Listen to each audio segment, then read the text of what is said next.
This is Dr. Carroll, and in this video I'm going to be talking about the differences of the syntax for if else, and if else statements in Java and in Python. So here I've just included the syntax for if statements, if else statements, and if else statements there. So if you're already familiar with another programming language, this will probably look very familiar. And so then the exercise would be name the syntax differences between if else statements in Java and Python.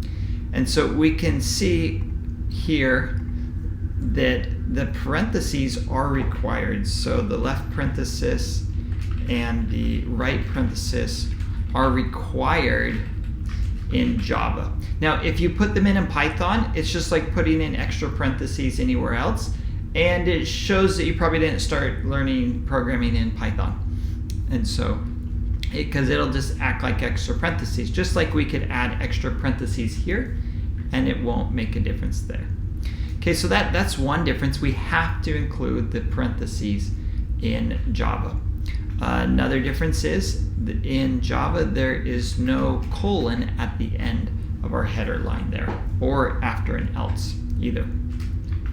Another difference is that we have else if, not capitalized, in Java instead of elif in Python. Okay, and so slight difference. Couple characters, that's it. And then one that you might not have known about, less known one, is in Java, the body of any of these statements can be, but probably shouldn't be, empty. And that's unlike in Python. Python's going to get upset at you, and that's where I feel like a good usage of the keyword pass comes in here.